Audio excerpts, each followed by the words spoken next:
Yun, sa 2 milyon, sa 3 milyon. Kung yung sahod mo ngayon, hindi mo maibigay yung tamang 10%.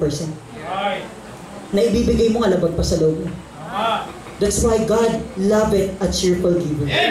Kasi hindi man ganun kalaki yung binibigay mo, pero sumusunod ka sa kalooban ng Panginoon na may pagmamahal, may kagalakan kang nagbibigay. Aba, ikaw ang kinalulugdan ng Panginoon. God poor widow woman, cast more in sa paningin ng Panginoon. Ang daming mayayaman pong dumaan. So, yung mga sobra lang yung ibinigay na, pero yung poor widow woman, binigay niya po 100%.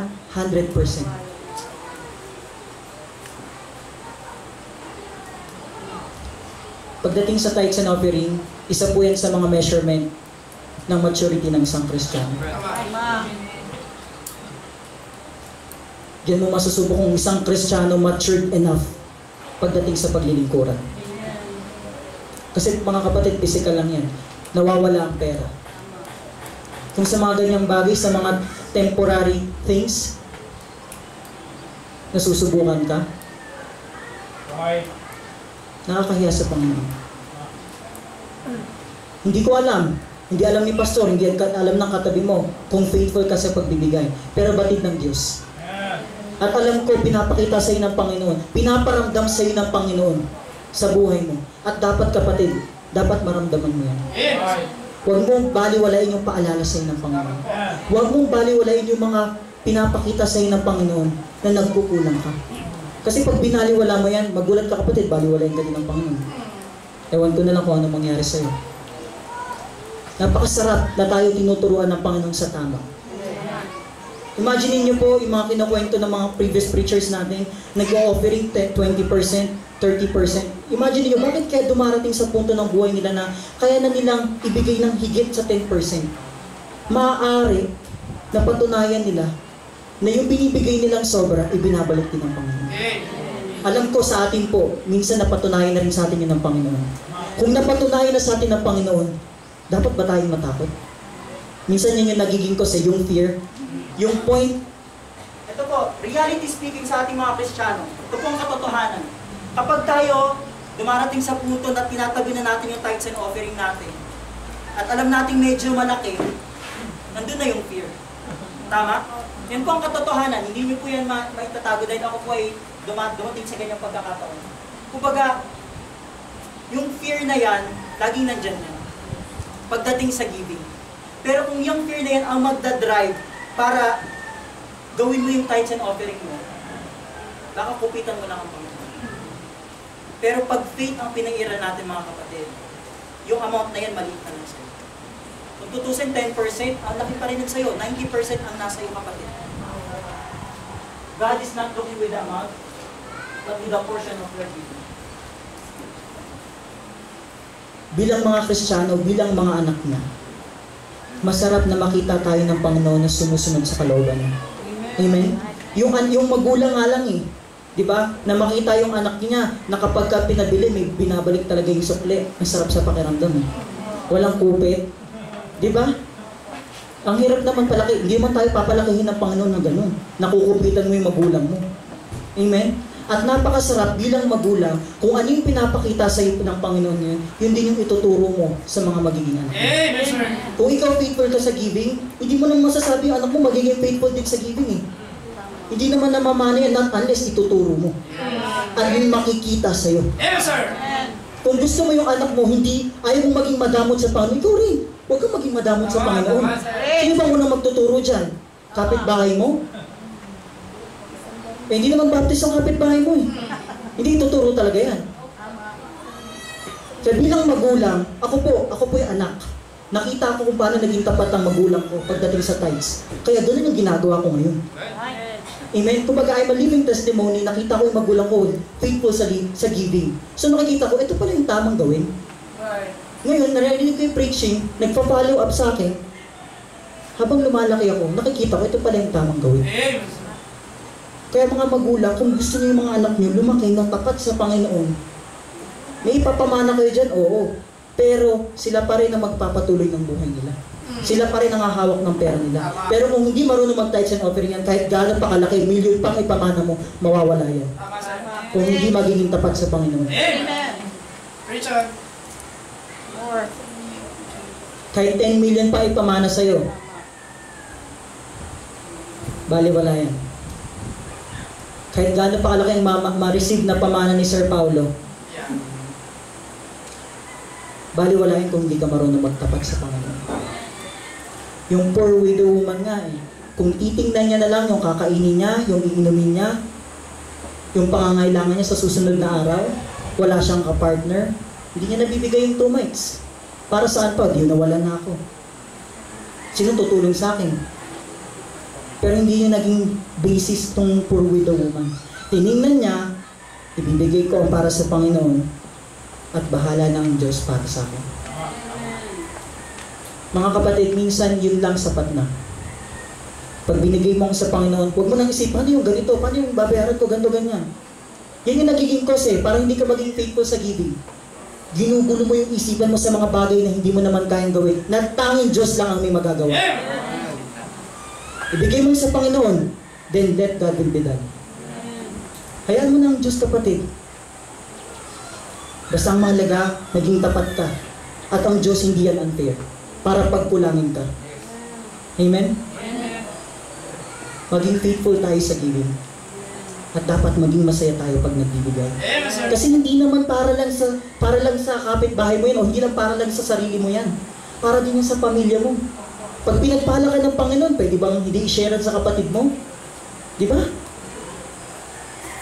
Pag nakita ka ng kapatid mo, nang nakita ka ng mga kamag-anak mo, ba yumayaman ata ito?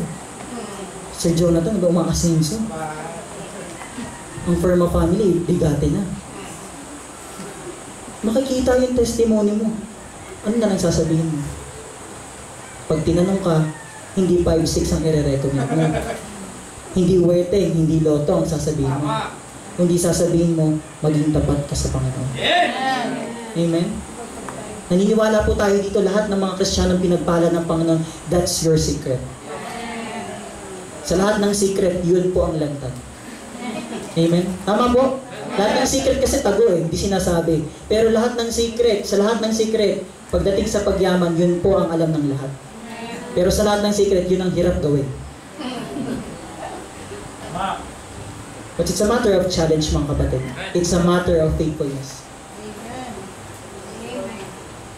Sabi po dyan sa verse 44, all that she had, even all her giving, cast in their abundance, but she of her one. Kumbaga mga kapatid, if you will observe, kinumpare ng Panginoon talaga. Kinumpare ng Panginoon, ito may mga nagbibigay, okay, sige, nagbibigay. Pero nung nakita niyo yung poor widow woman na ba, kinonsider niyo yung situation, ito mayaman, binigay sobra lang, ito walang-wala, pero binigay lahat. Iba yung impact ng sa Panginoon ng kapatid. Kapag yung faithfulness mo, kasi yung faithfulness natin kapatid, magkakaiba-iba din tayo dyan eh. May mga mature, may mga hindi pa ganun mature, at may mga immature talaga. Makikita yung faithful. At kapag nakita ng bata, iba ata iba tong anak ko na to, pagdating sa giving. Kung yung mga tao ka, nai-impress natin, di ba? Nagiging proud sa atin. Much more ang Panginoon. Magiging proud sa'yo kapatid ang Panginoon kung nakikita niya yung inuutos niya, yung pinapagawa niya, nagagawa mo. Yung sa anak mo nga lang, hindi magawa kung ano inutos mo, nagagalit ka. Paano pa kaya ang Panginoon? Na simpleng bagay hindi natin magawa. Simpleng bagay, tignanakaw tayo. Nakakalimot tayo. Pero pag may pangangailangan na, sino unang tinatakbuhan? Ang Panginoon din. Yun minsan ang nagiging problema natin. Masaya lang tayo, kilala lang natin ng Panginoon pag meron. Pag wala na, nakakalimot na tayo. Pero yung poor widow woman, kung tutusin, dapat wala siya sa church eh. Dapat nag-iisip siya, paano dadagdagan yung 2 mites na yun? 2 mites na lang meron siya eh. Pero hindi. Alam niya yung responsibility niya. Hindi lang yun yung inisip niya, ibinigay niya yung para sa Panginoon. So last point po, sabi po dyan, it takes a genuine faith for you to practice cheerful giving. Pwede mong sabihin, faithful ako sa giving, kapatid. Pwede rin kitang paniwalaan, pero Diyos ang tunay na nakakaalam kung totoong pananampalataya, yung sinasabi mo. Amen? Ang tanong kapatid, meron bang pinabayaan sa atin ng Panginoon? Meron bang pinabayaan ng Panginoon na naging tapat sa Kanya? Wala. May timetable sa iyo ang Panginoon, kapatid. Hinihintay niya lang na maging tapat ka, at kapag dumating yung pagkakataon na nakita niyang tapat ka, ibabalik niya yung para sa iyo. Kaya kapatid, kung ikaw hinihintay mo yung blessing sa'yo ng Panginoon, dapat ipakita mo muna na tapat ka. Amen? Right. Hindi naman pwedeng, sige, bibigyan kita ng reward kasi gagawin mo pa lang yung ganitong bagay. Hindi. Kapag nagawa mo ng ganitong bagay, tsaka pa lang bibigay sa yung reward mo. Amen? Meron bang tumakbo meron bang sa takbuhan binigay agad yung first prize?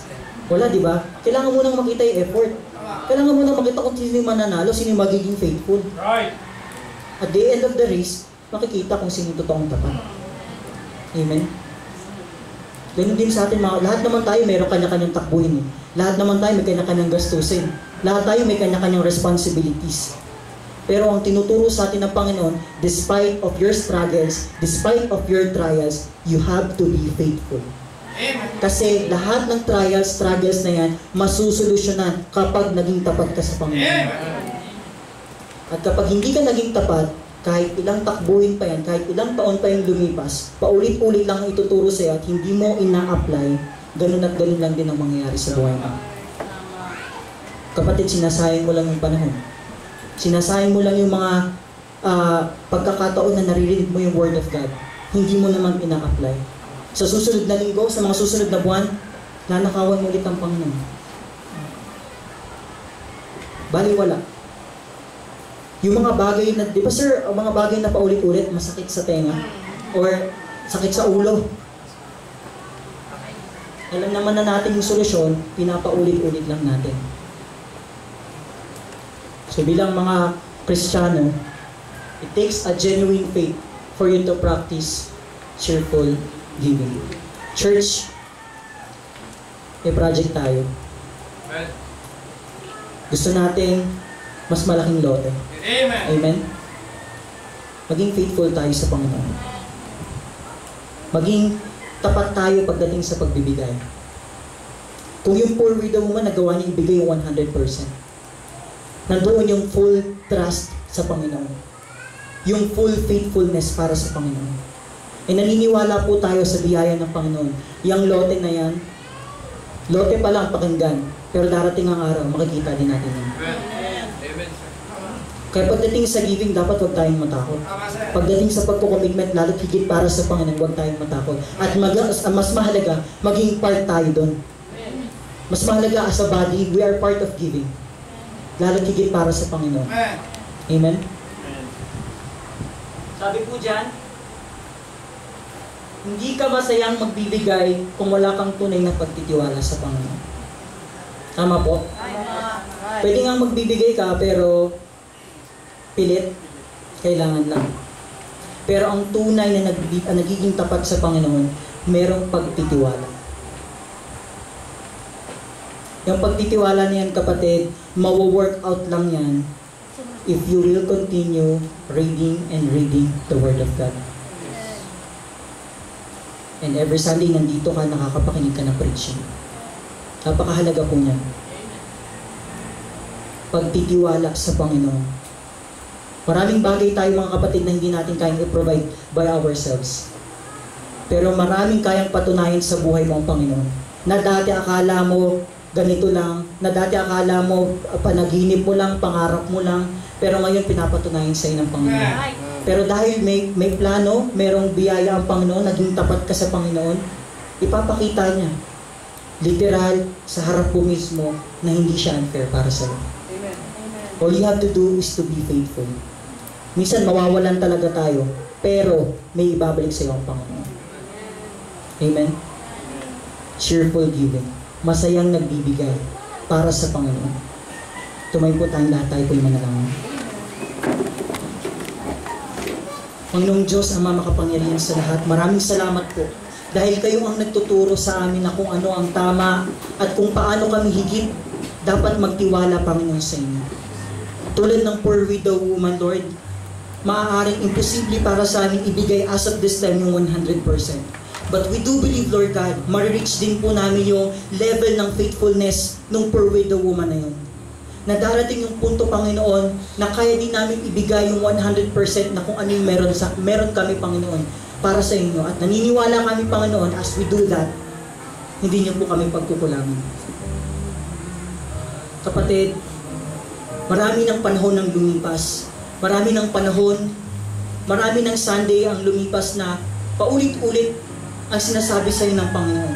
Paulit-ulit na para sa iyo ang mensahe. Pero nakakalimot tayo. Dumarating ang panahon na hindi natin nasasagawa o hindi natin na-apply kung ano ang kalooban ng Panginoon. Nagiging madamo tayo sa Panginoon. Nagiging magnanakaw tayo sa harapan ng Panginoon. Maybe this is the right time for you to realize that thing. Maaring ito na yung tamang panahon, kapatid, na itigil mo na yung ganyang habit, yung ganyang gawain. Huwag mong hayaang maging habang buhay kang magnanakaw sa harapan ng Panginoon. At huwag mong hayaan na habang buhay, labag sa kalooban mo ang pagbibigay.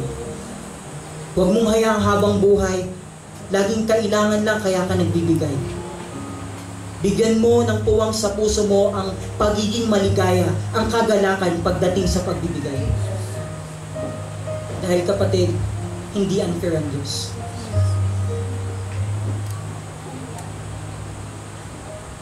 Kapatid, batid mo kung anong pagkukulang mo sa Panginoon. Batid mo kung ilang tithes and offering, ilang Sunday ang ipinagdamot mo at ininakaw mo sa Panginoon. No one can condemn you. No one can judge you, only the Lord Jesus Christ. Kaya kapatid, you come forward. Lumapit tayo sa Panginoon. Lahat tayo may pagkukulang. Kaya I do believe lahat tayo dapat lumapit sa Panginoon. Dapat lahat tayo lumuhod at humingi ng tawad sa Panginoon. At hingin natin sa Panginoon na dumating yung pagkakataon na yung puso natin masaya nang nagbibigay. Malaki man yung amount, hindi natin yung titingnan. Dahil ang titingnan natin, higit yung ibabalik ng Panginoon. At ito yung tama at kalooban ng Panginoon para sa buhay natin.